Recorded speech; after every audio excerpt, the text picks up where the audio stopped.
कश्मीर में आज ज्यादातर मकामात पर सूखे मौसम के इम्कान है। हालांकि जनूबी और पहाड़ी जिलों जैसे किश्तवाड़, डोडा, अनंतनाग, रामबन, उधमपुर और कठुआ में हल्की बारिश होने के इम्कान जाहिर किए गए हैं।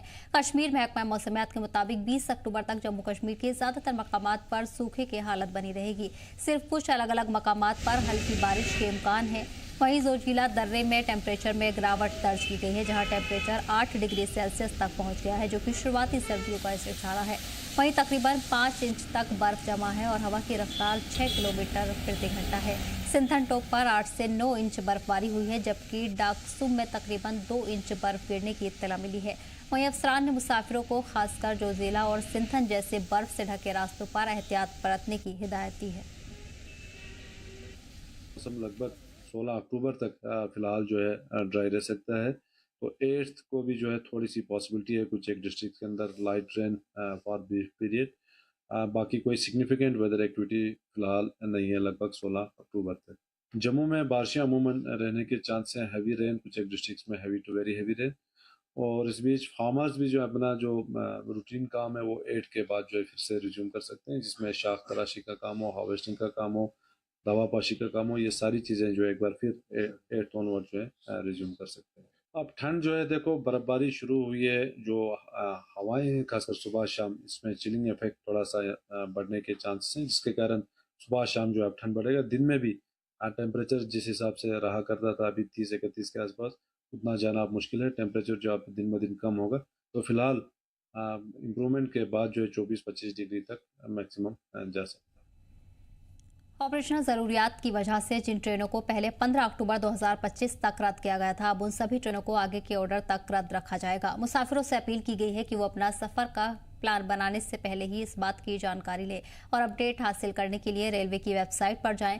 रेलवे इंतजामिया मुसाफिरों की सहूलत के लिए जल्द ही ट्रेनें शुरू करेगी।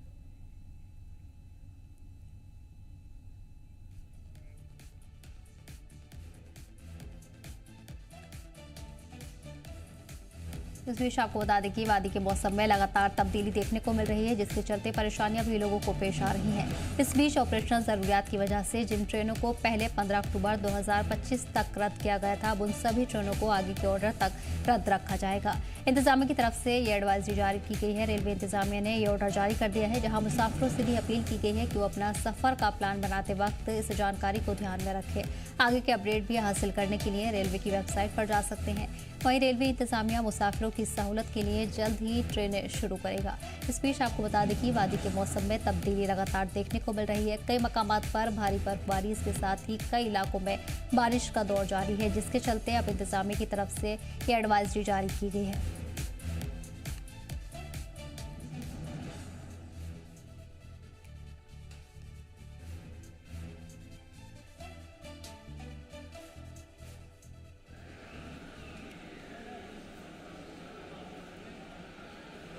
आपको बता दें कि यातायात पर भी असर पड़ता हुआ नजर आ रहा है। भारी बर्फबारी और बारिश के चलते यातायात भी ठप होता नजर आ रहा है, जिसके चलते अब रेलवे इंतजामिया ने भी एडवाइजरी जारी कर दी है। जल्द ही ट्रेनों को चालू करने की उम्मीद की जा रही है। ऐसे में मुसाफिरों को भी अलर्ट रहने की हिदायत दी गई है।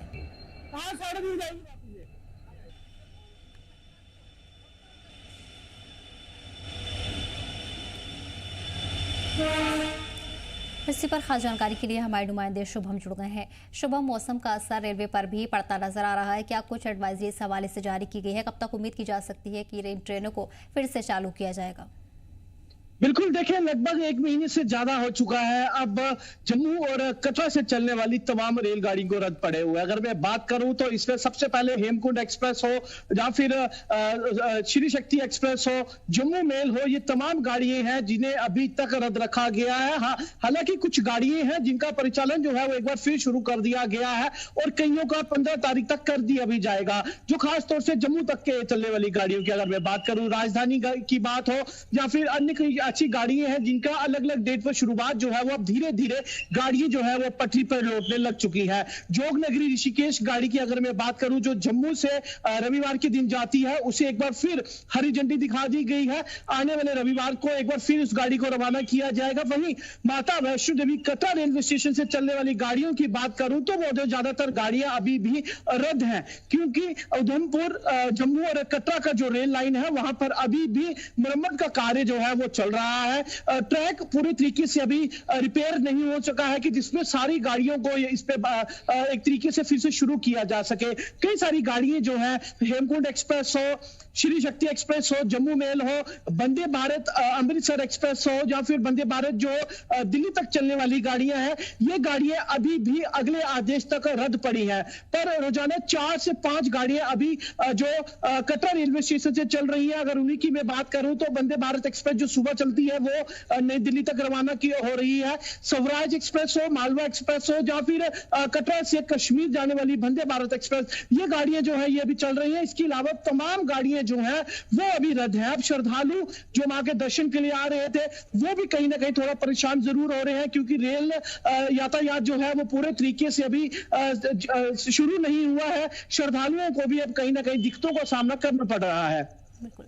शो इसके साथ ही अगर जम्मू कश्मीर के मौसम के हवाले से बात करें तो फिलहाल क्या कुछ इम्कान आने वाले दिनों के लिए जाहिर किए गए हैं?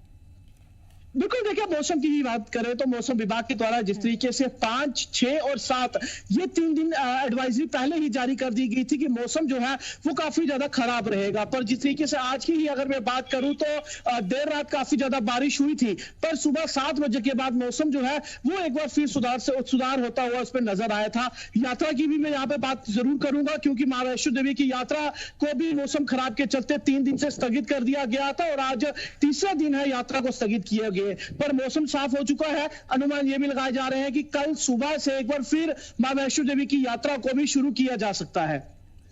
साथ ही भी जानना चाहेंगे खासतौर पर जम्मू के किन किन इलाकों में भारी बारिश का दौर जारी है? कहा जा रहा है कि कई मकामात पर बर्फबारी भी दर्ज की गई है।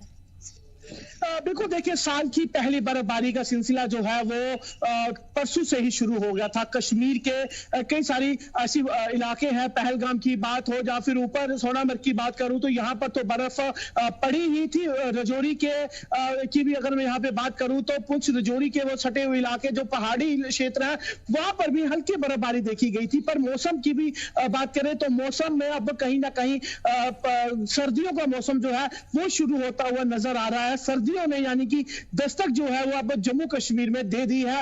लोग जो है वो अब गर्म कपड़े पहनते हुए नजर आ रहे हैं। और इसी के साथ अगर मैं बात करूं तो बरसात की तो बारिश का सिलसिला भी अब थोड़ा सा थम चुका है, पर ठंडक जो है वो अब शुरू हो चुकी है। बिल्कुल। इस बीच आपको बता दें कि मौसम में तब्दीली की वजह से यातायात और रेलवे पर भी असर पड़ता हुआ नजर आ रहा है। उम्मीद की जा रही है कि जल्दी ट्रेन सर्विस फिर से शुरू की जाएगी। शुभ तो आज जानकारी के लिए बहुत बहुत शुक्रिया। और वही वादी में कई जगह पर हुई बर्फबारी की वजह से ट्रैफिक पूरी तरह से मुतासिर है। इसी कड़ी में मुगल रोड पर भी ट्रैफिक बंद कर दिया गया है। दरअसल पीर की गली, दुबजान और आसपास के इलाकों में हुई बर्फबारी की वजह से सड़क पर फिसलन बढ़ गई है, जिसकी वजह से सड़क पर सफर करना खतरनाक हो गया है। इसे देखते हुए ट्रैफिक पुलिस ने लोगों की सेफ्टी को ध्यान में रखते हुए फिलहाल ट्रैफिक बंद कर दिया है। इस दौरान रास्ते से बर्फ हटाने का काम भी तेजी से जारी है, ताकि जल्द से जल्द ट्रैफिक बहाल किया जा सके। खते पीर पंचाल को मिलाने वाला वाहिद तवारीखी मुगल रोड ट्रैफिक की आमद रफ्त के लिए आज बंद कर दिया गया है। जी हाँ, मैं आपको बता दूं कि मुगल रोड पे पीर की गली और दबजन के किनारे कल देर शाम गए बर्फबारी रिकॉर्ड की गई, और जिसके सबब इसको ट्रैफिक की आमदरफ्त के लिए एहतियाती तौर पर बंद कर दिया गया। हालांकि ट्रैफिक हुकाम ने कहा कि फ़िलहाल जो है मैन एंड मशीनरी जारी है और मुगल रोड पे बर्फ़ हटाने का काम जारी है, और ऐसे में ये देखना होगा कि कब तक जो है इस पे बर्फ़ हटाया जाएगा और फिर से ये ट्रैफिक की आमदरफ्त के लिए बहाल कर दिया जाएगा। जी जम्मू कश्मीर लद्दाख के लिए शोपाइन से मैं जुनैद गुलजार। वहीं जम्मू कश्मीर के कई इलाकों में मौसम ने करवट ली है। इसी कड़ी में रामबन में मौसम की पहली बर्फबारी ने ठंड बढ़ा दी है। रामबन के महू, मंगत, हंसराज टॉप, नील टॉप, पीर पंजाल और जवाहर सुरंग में भी बर्फबारी हुई है। खास बात यह है कि इस साल अक्टूबर में ही मौसम बदल गया है। वक्त से पहले हुई बर्फबारी से किसानों को नुकसान हुआ है। वहीं जी जम्मू कश्मीर लद्दाख से बात करते हुए किसानों ने कहा है कि वक्त से पहले हुई बर्फबारी ने हमें काफी नुकसान पहुंचाया है। कई किसानों ने बागों में अभी भी फलदार पेड़ खड़े हैं। ठंड भी काफी बढ़ गई है, इससे उन्हें बड़े पैमाने पर नुकसान हो रहा है।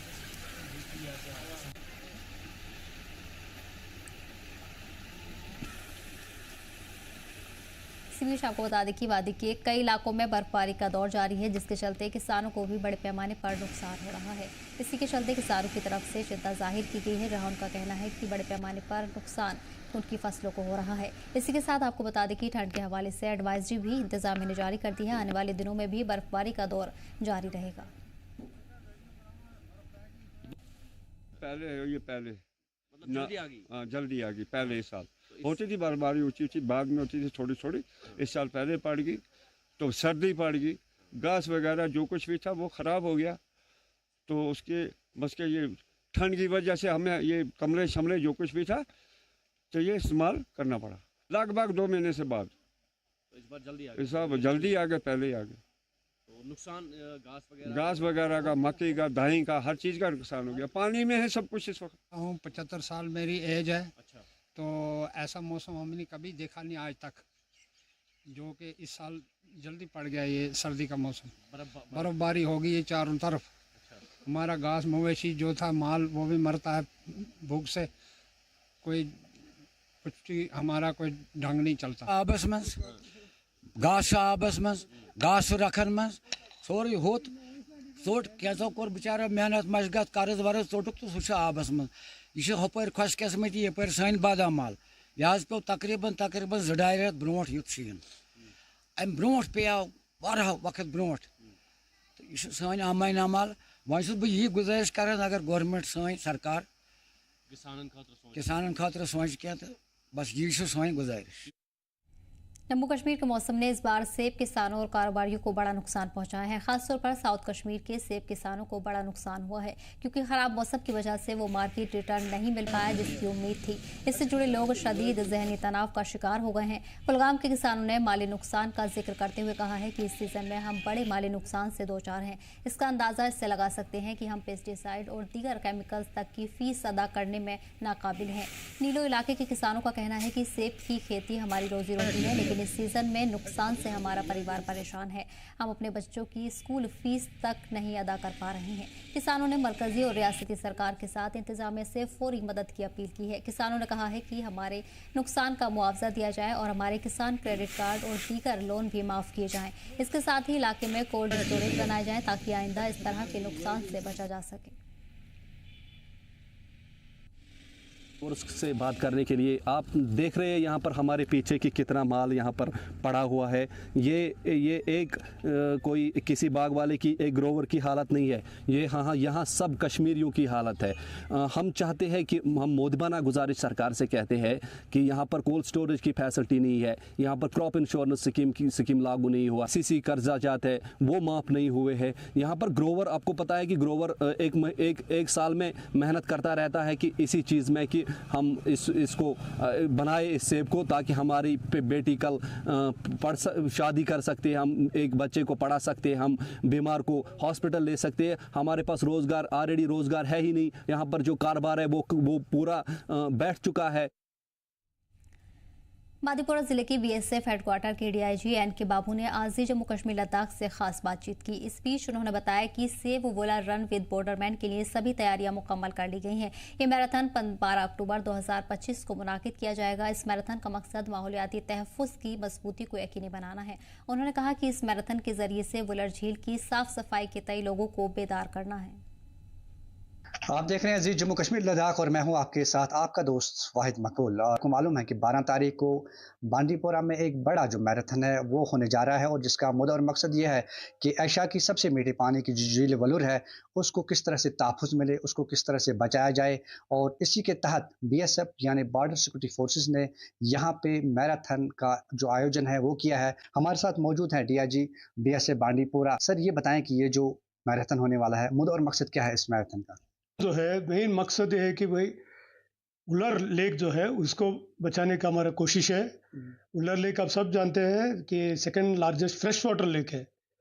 बहुत पहले मैं इधर ऑपरेट करता था, उस वक्त ये लेक बिल्कुल फ्रेश दिखता था, खूब पानी के साथ, और इधर बर्ड्स आते थे, पूरा इकोसिस्टम जो है बहुत बढ़िया रहता था। हमने सोचा कि भाई हम अपने तरफ से भी कुछ कार्रवाई करना चाहिए जिससे उलर को अटेंशन मिले और उलर जो है अच्छा साफ सुथरा दिखे, और जवान और हमारे फोर्सेस पूरा इन बांदीपुर का आवाम के साथ मिले जुले हैं। हमने सोचा कि दोनों मिलजुल के इस उलार के लिए कुछ गवर्नमेंट की तरफ से अटेंशन और आम नागरिक से भी अटेंशन लेके आना, इसलिए हमने एक लोगो बनाया कि save Ular run with Borderman. इस तहत जो है हम ये उलार मैराथन 12 अक्टूबर को कंडक्ट कर रहे हैं। अभी तक कितनी रजिस्ट्रेशन हुई है, क्योंकि हमने सुना कि महिलाएं पहली बार इस मैराथन में हिस्सा ले रही हैं? जो है इसमें 2800 रजिस्ट्रेशन हो गई है।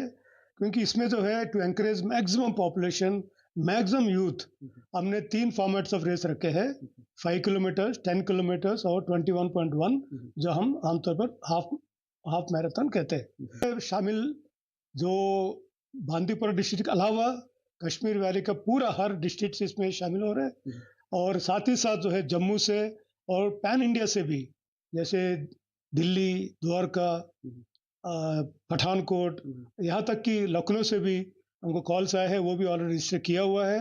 तो मेरा पूर्ण उम्मीद है कि कम से कम इसमें जो है 2800 के आसपास लोग इसमें भाग लेंगे। मुझे बताएं ब्रीफली क्या मैसेज देंगी बांडीपुरा के आवाम के लिए, वलूर है उसको जाज़ब नज़र बनाया जाए, उसकी सफाई की जाए, उनके लिए क्या मैसेज रहेंगे?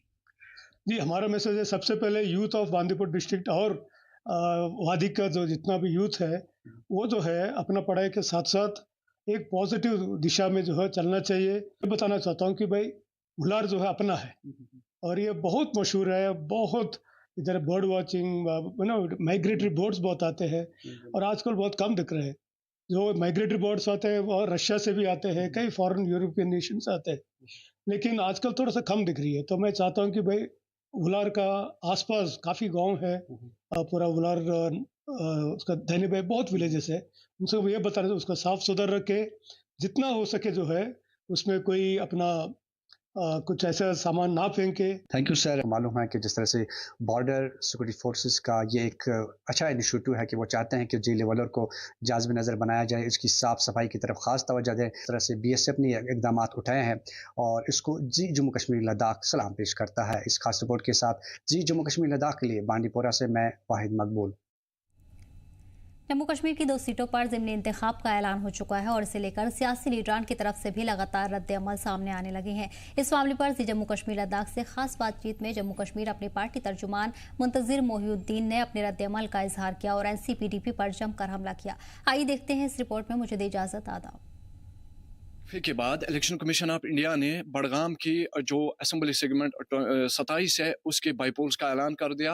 हालांकि कई बार जो है पॉलिटिकल लीडर्स की जानिब से या लोगों की जानिब से जो है ये डिमांड्स रेज हो रही थी कि यहाँ पर बाईपोल्स होने चाहिए, क्योंकि ये जो असेंबली सेगमेंट था लीडरलेस था, और बिलाखिर जो है असेंबली सेगमेंट 27 और नगरोटा के लिए जो है इंतखाबात के ऐलान कर दिए गए हैं, बाईपोल्स का ऐलान कर दिए गए हैं, और इन बाईपोल्स के ऐलान के साथ ही जो है यहाँ पर सियासी सरगर्मियाँ जो है तेज हो गई है। हमारे साथ इस वक्त अपनी पार्टी के सीनियर रहनुमा चीफ स्पोक्स पर्सन मुंतजिर मोहिउद्दीन साहब है। इनसे बात करेंगे कि जो अब बाईपोल्स आने वाले हैं क्या कुछ मुख्तलिफ इनको लग रहा है कि बड़गाम में होने वाला है। मुंतजिर साहब, बड़गाम की जब हम बात करते हैं, एक ऐसी कॉन्स्टिट्यूंसी है जहां पर नेशनल कॉन्फ्रेंस का दबदबा रहा है। हालांकि आप भी जो है पिछले इलेक्शन की जब हम बात करते हैं कांटे का टक्कर वहां पर दिया था नेशनल कॉन्फ्रेंस को, और अब की बार उमर अब्दुल्ला का जीतना फिर क्विट करना बड़गाम को, क्या आपको लगता है नेशनल कॉन्फ्रेंस बड़गाम से इस इलेक्शन में दूर जा सकती है क्योंकि उमर अब्दुल्ला ने इस असेंबली सेगमेंट को क्विट किया था? मैं अर्ज करूं कि 1 साल हमारा जाया हुआ, बड़गाम कॉन्स्टिट्यूंसी के लोगों के साथ बहुत बड़ा विश्वासघात हुआ, बहुत बड़ा धोखा हुआ। जैसे आपने फरमा दिया कि मैंने उनकी हिमायत की थी उस इलेक्शन में, अपना फार्म वापस दिया था और उन साहब का सपोर्ट किया था, तो मैं अर्ज कर चुका हूं पहले भी कई दोस्तों के साथ कि जो उस वक्त नेशनल कॉन्फ्रेंस का मंशूर था उसमें 370 की बात की गई थी, उसमें 35A की बात की गई थी, उसमें बेरोजगारों को फिलहाल 1 लाख नौकरियों का पैकेज देने की बात की गई थी, उसमें बिजली यूनिट्स फ्री देने की बात की गई थी, उसमें सोशल वेलफेयर डिपार्टमेंट से जो हमारे हैंडीकेप्स को, हमारे दूसरी जो डिसेबल्ड लोग हैं और मोहताज लोग हैं उनको मदद की बात की थी, जो उनको माहाना कुछ मिल रहा था उसको बढ़ाने की बात की गई थी। इसके साथ साथ जो डेवलपमेंटल इश्यूज हर सेक्टर में उन्होंने उजागर किए थे, और उसके साथ साथ क्योंकि हमारी कॉन्स्टिट्यूंसी को एक मौका मिल रहा था पहली बार चीफ मिनिस्टर कैंडिडेट मिलने का, क्योंकि उमर साहब तो नेशनल कॉन्फ्रेंस के चीफ मिनिस्टर कैंडिडेट थे, तो मैंने इन सभी चीजों को देखकर सोचा कि मेरी जीत मैटर नहीं करती है। मैं उनके कद के सामने एक छोटा आदमी हूं, लेकिन अगर मेरी कॉन्स्टिट्यूंसी को और रियासती जम्मू कश्मीर के लोगों के उस छीने हुए तकद्दुस को बहाल करने की बात की जाएगी जैसा कि मैनिफेस्टो में नेशनल कॉन्फ्रेंस ने रखा था, तो मैंने अपनी पार्टी से बगावत करके उनका सपोर्ट दे दिया। बगावत इतनी ही नहीं थी बल्कि मैंने अपने पॉलिटिकल कैरियर और पॉलिटिकल फ्यूचर को दाव पे लगाया। यानी मेरे लोग जो थे, मैंने नेशनल कॉन्फ्रेंस को सपोर्ट दिया, फिर बहुत सारी 60%, 70% उनमें से उधर ही चले गए और 30% मेरे लोग पीडीपी में चले गए। तो मैंने खुद को बिल्कुल अकेला कर दिया, अपनी कॉन्स्टिट्यूंसी और अपने लोगों के जज्बात के लिए वो कुर्बानी मैंने दी। लेकिन बदकिस्मती यही हुआ, उसका खातिर खा नतीजा नहीं हुआ, कोई बदला मेरी कॉन्स्टिट्यूंसी को लोगों को नहीं मिला, क्योंकि उमर साहब ने कोई मशवरा किए बगैर अपने लोगों से भी, चलिए मैं तो डायरेक्ट एनसी में नहीं था, लेकिन अपने जो उनके वहाँ कायदीन थे, कदावर शख्सियात, उनसे भी मशवरा किए बगैर ही उसको छोड़ दिया। और नतीजा ये हुआ कि 1 साल जो करीब होने आ रहा है हुकूमत को एनसी की क़यादत में, तो मेरे लोगों का 1 साल दोनों तरफ से ज़ाया हुआ। ना हमारे पास पार्लियामेंट मेंबर है, उसकी कोई मदद हमारे लोगों को मौजूद है, मैसर है, और ना नेशनल ये असेंबली मेंबर है। तो अब की बार आप चूंकि आप तो जानते हैं लोगों को डिवाइड करने के लिए बहुत सारी जमातें होती हैं, बहुत सारे पीछे पसी पर्दा कुछ एजेंसीज होती हैं जिनका काम होता है ये करना, वो भी अपने कैंडिडेट उसको उतारेंगे, क्योंकि आप देख रहे हैं पिछले 2-2.5 महीने में उन्हें अपने लोगों के काम कैसे फटाफट करा दिए। जहां एमएलए के जरिए कोई काम नहीं होता है, जहां मिनिस्टर के जरिए काम नहीं होता है, वहां एक आम लोग आते हैं और फटाफट आपको कहीं ट्रांसफार्मर दिलवाते हैं, कहीं लाइटें दिलवाते हैं, कहीं कुछ दिलवाते हैं। तो ये उनका एजेंसीज का अलहदा प्रोग्राम है, वो भी मैदान में आएंगे ताकि जो बड़गाम के लोगों का वोट वो तकसीम करें, उसको डिवाइड करें और बड़गाम के लोगों को फिर खसारे और अंधेरों में धकेलने की कोशिश करें।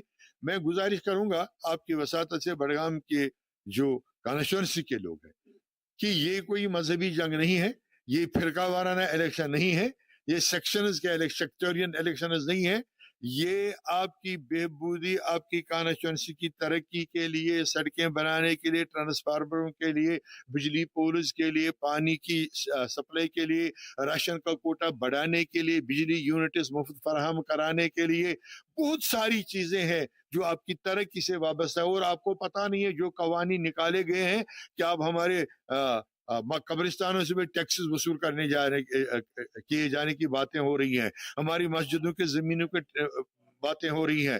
तो उन सभी चीजों को डिफेंड करने के लिए, अपने फ्यूचर और अपनी गैरत को बहाल करने के लिए, कायम रखने के लिए, खुददारी को कायम रखने के लिए ये वोट देना है।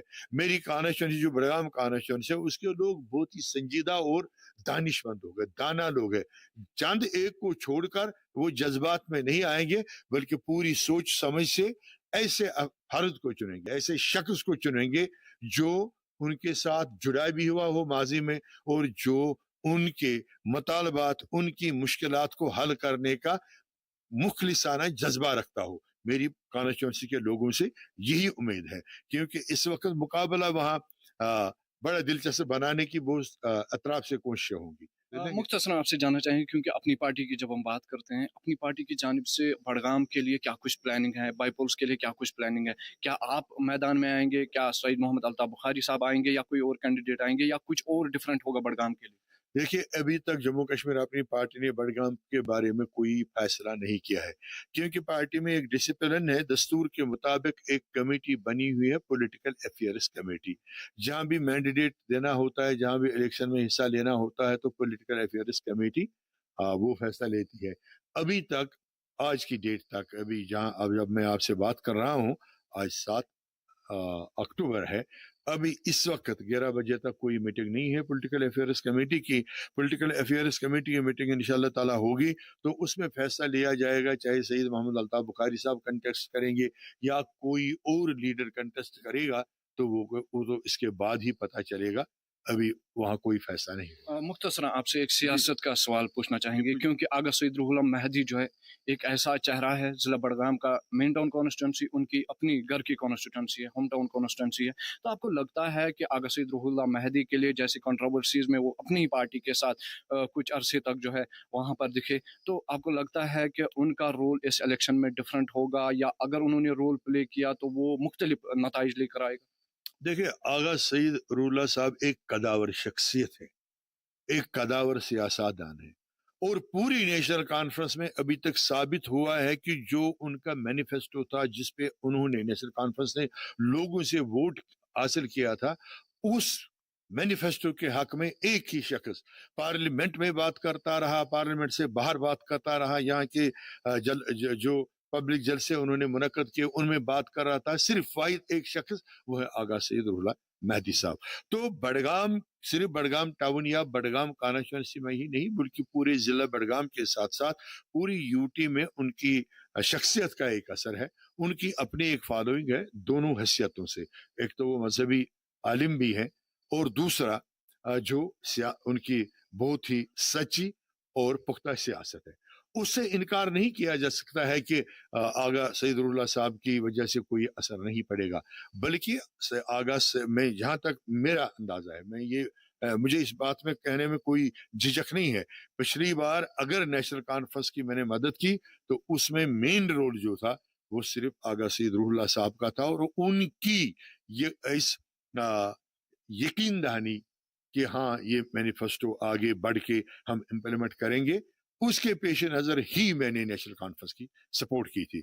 मैं उनकी बहुत इज्जत करता हूँ, उनके वालिद साहब का और मेरा एक गहरा रिश्ता था, वो भी अल्लाह उनको जन्नत नसीब करके करे। वो एक कदावर शख्सियत के मालिक थे, बहुत ही मंजे हुए सियासतदान थे जो तासुब और सेक्टेरियनिज्म से ऊपर उठकर सियासत कर रहे थे सभी लोगों के लिए। तो रुहुल्लाह साहब का, आगा सईद रुहुल्लाह मेहदी साहब का एक बहुत ही अहम रोल है, तो उससे इनकार नहीं किया जा सकता है क्या, क्योंकि अगर कोशिश करेंगे कोई भी शख्स आफ्ताब को ऐसे अपने दोनों हाथों से छुपाने की, तो वो छुप नहीं सकते हैं। तो उनका बहुत अहम रोल है और अभी तक जैसा आपने फरमा दिया कि शायद नेशनल कॉन्फ्रेंस और उनमें कुछ गिले शिकवे मौजूद है, मुझे इस बारे में पता नहीं है वो दूर हुए क्या हुए, या रुहुल्लाह साहब अपनी उस पार्टी के कैंडिडेट का सपोर्ट करेंगे या क्या करेंगे वो भी मुझे पता नहीं है। लेकिन 2-3 दिन में सबों को तो खुल के सामने आना है। तो लेकिन उनकी कदावर शख्सियत से कम मुंतजिर मोहिउद्दीन इनकार नहीं कर सकता कि आप जानते हैं मैंने उनके खिलाफ 2014 में असम्बली का इलेक्शन लड़ा है, लेकिन वो बड़ी बाइखलाक शख्सियत के मालिक हैं और बहुत ही अच्छे किरदार के मालिक हैं। तो उनका सभी जो लीडर हैं बडगाम कॉन्स्टिट्यूंसी में, उन सब से बढ़कर जो अहम रोल है उनकी शख्सियत का रहेगा। बिल्कुल, शुक्रिया हमारे साथ बात करने के लिए और इतना वक्त देने के लिए। दुरुस्त बात है कि जो जम्मू कश्मीर नेशनल कॉन्फ्रेंस के रिप्रेजेंटेटिव आगा सईद रुहुल्लाह मेहदी, हालांकि मेंबर पार्लियामेंट इस वक्त है, उनका एक किरदार हमें देखने को मिल सकता है इस इलेक्शन में। और ये कहा जाता है कि अगर आगा सईद रुहुल्लाह मेहदी ने नेशनल कॉन्फ्रेंस का समर्थन नहीं किया, उन्होंने सपोर्ट नहीं किया, तो कहीं ना कहीं मुश्किलात जो है नेशनल कॉन्फ्रेंस के लिए बढ़ेंगे। हालांकि अभी ये बातें जो है की जाती है, लेकिन ग्राउंड जीरो पे क्या कुछ सच्चाई होगी वो आने वाले दिनों में सामने आएगी। जिला बडगाम से मैं जम्मू कश्मीर लद्दाख के लिए नूरुल अमीन।